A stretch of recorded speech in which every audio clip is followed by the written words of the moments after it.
change of pace while we are waiting for the Bitcoin node to finish downloading. And as I suspected, it was going to be a while with that 8 gig memory constraint on that particular mini PC that I purchased. But we're going to shift gears because it is taking such a long time. It's been over a week, but it hasn't crashed. And we're only at 70% syncing. Now, I will say that it was 50% completed within that first day, like it was slated to. But somewhere along the line, this thing started crashing a bunch. It's not crashed lately, but the slow is uncharacteristically slow. I'm just going to see if it completes. But if it does complete, we'll go ahead and use it. But more than likely, I'll be getting a different PC to use as my Bitcoin node. Now, that said, I'm switching gears. We're going to talk about something all the way different. I'm going to order everything that I need for my mac and cheese and my fried turkey. Well, with the exception of the oil, I'm going to get that separately. But I'm going to do this for 2 pans full of mac and cheese, Southern style. Yes, sir. And um, it's going to be under 130, under $50. Yeah, it's expensive, but it's well worth it. I'm gonna take you through the process, the list, and the store that I got it from. You can try your own brands, but I'm gonna try these first. Let's go. Now, I've suffered an injury, so I'm not able to use my right hand as much right now while it's healing. Still a little swollen. So, this was a good time to use an online delivery service for my Thanksgiving grocery shopping this year. We're going to go ahead and do that. I'm going to use Kroger. Now, this is not being sponsored by Kroger or none of the brands that I'm going to be showing you here, but I'm going to show you what it's going to cost to make the best macaroni and cheese ever. And in addition to the crypto stuff we do, we cook around here. So we're going to give you the best macaroni and cheese ever, and we're going to fry a turkey. Now I'm going to be spending Thanksgiving with my family, but I do plan on making this mac and cheese because, quite frankly, it's like that. It really is.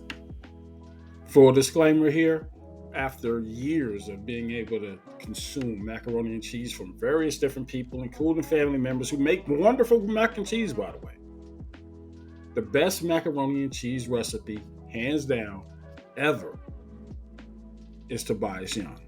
Yeah, I said it. I meant it. Mess with me if you want to. But you can disagree. But it wouldn't be a genuine disagreement unless you tried it yourself.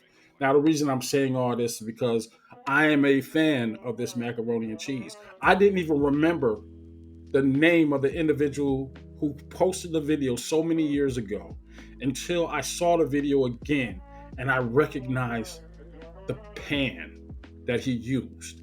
That's how much of a mark it left in me after I made this mac and cheese for myself. This pan right here. I'm telling you, if you make this macaroni and cheese using the ingredients as he listed it, it's just no way that you really can compare. I'm just going to put that out there. I'm saying it's the best macaroni and cheese I've ever had. You may disagree, but you have to make it to disagree. And we're going to get into the ingredients of this right here. Now, I've never changed the ingredients.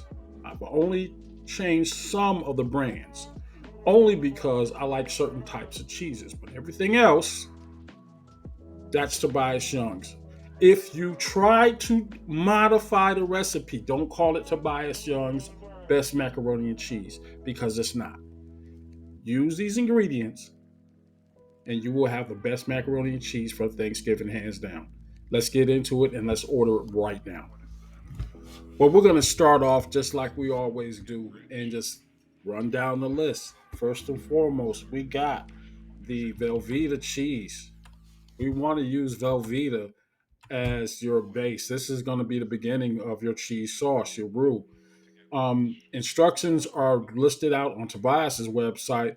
I prefer that you start your noodles to, season with that salt. You're gonna brine basically your noodles, get them nice and al dente, and set them off to the side while you're melting down your cheese sauce. All right, your Velveeta is gonna be first. Now I'm doubling up on the amounts because I plan on making two pans. That said, the next thing we're gonna do is go through our Monterey Jack shredded cheese. I'm using Kroger brand for this one just because. Cabot. Now these get up there, and these are both 8 ounces for the cheddar cheese, the Monterey Jack, and the Cabot Creamy Extra Sharp cheddar cheese. It's the white cheddar cheese. Use that. Again, I'm doing two um, pans, so I'm doubling the amounts. All right. After that, Tillamook, aged sharp cheddar. That's the yellow cheddar cheese. I use these brands because they have more flavor than the store bought brands. I mean, there's a watery content to some of the Kroger brands that I didn't really like, and I want my cheeses to be flavorful. And I don't want them to clash, but I don't want my mac and cheese to be watered down. All right, after you got that, you go to your Kroger cream cheese. This is going to be critical, and your mozzarella. That's going to be all mixed into the sauce. But you're going to use that cheddar cheese, at least one pack of that cheddar cheese, and you're going to sprinkle the top, give it that nice golden glaze. But the star of the show is the Kerrygold butter. This is going to be throughout your noodles and your roux. You definitely have to have that. It's non-negotiable. This is one of those brands that you do not deviate from. If you do, it's you really can't call it Tobias Young's. Just not. Gonna use your egg as a binder, actually three of them, and I'm using Ronzoni. Now, also the last real big step is something that is alluded to in Tobias's video, and that is the use of condensed milk. You're only gonna put a little dab in there. All right. You don't want it to turn into a candied mess, is what he says, and he's absolutely right. If you overdo it on this step, it's just candy. I don't like it, but it does make a major difference in the actual taste of it. Now, in addition to the macaroni and cheese, we're talking about getting our turkey and our greens. We're going to go with some tricolor bell peppers, some collard greens, and I've got some onions already in the house, but we're going to chop some onions up too and steam them up in a nice little slow cooker with some turkey necks. All of that came to about $134, and I used Instacart to get it delivered. And I'm telling you, when it's all said and done, this is the best macaroni and cheese on the planet. Ingredients are one thing. Now putting it all together makes it all make sense. First, put your ingredients to the side because the first step is going to be your noodles. You're going to take a pound of those Ronzoni noodles that we purchased and pour that into some already boiling water. Bring your water to a boil. Pour that was into that boiling water. I'm using like a stainless steel pot for mine. I want you to make sure it's at least those tall pots, those 10 or excuse me, 12 to 11-inch pots, 10-inch wide.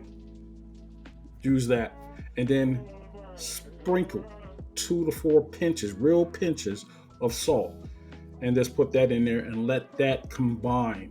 That's a binder for yourself. So you want to make sure those noodles are boiling till al dente. That means you can squeeze them and they bounce back. Squeeze and bounce back. As soon as they can do that, take them out, strain them, set them to the side into your dish. Key point. And then continue with your melting process of all those cheeses. I want that cheese perfect because that's where you're going to be focusing a lot of your time and your additional seasonings. So get the noodles boiled, and then once they're transferred into that dish, take a whole stick of that Kerrygold butter and stir it around. Melt it in there. Make sure they're evenly coated, and prepare to put your eggs in there. There's 3 large eggs per pan. You can scramble those eggs a little bit, whisk them up in a cup first, or you can put them in there. But I want those things evenly coated. This is a combining method. This is a binder for everything that's going to happen, because you are going to put this in the oven, and nothing makes that nice cake of a macaroni and cheese other than eggs. When you bake your eggs, you're getting kind of like a macaroni souffle, really. You're putting that in there. Just make sure you do it in that order, and let it kind of just congeal there on the counter, steaming, while it's doing it before you add your cheese sauce. Now, your cheese sauce is just not cheese sauce. This is what people mess up at. You go ahead and you got all those cheeses together, but you didn't put any of your dry seasonings in. And your dry seasoning, once you got that nice and melty in the pot, you're going to add 1 tablespoon of black pepper. You're going to add 1 teaspoon. Woo, Lord, don't mess you up. 1 teaspoon of black pepper, 1 teaspoon of paprika, and 1 teaspoon of your favorite Creole seasoning. Yes, Creole seasoning. All right. This is where that condensed milk come in. You want to put um, a whole cup, a half cup of regular milk, but 1 or 2 tablespoons of that sweetened milk. 1 or 2 tablespoons of that sweetened milk. Anything over that, you are going to have a candied mess. All right, and this is not. It's not the business. It's not the business.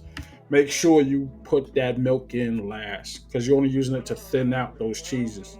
Okay, mix them all together, then bake until you get that nice golden brown. You're going to sprinkle some of that remaining 8 ounces of cheddar cheese, shredded cheddar cheese, on top of the macaroni and cheese, and then put little uh, slices of Kerrygold butter in each section of that, on top of that cheese, and pop it in the oven.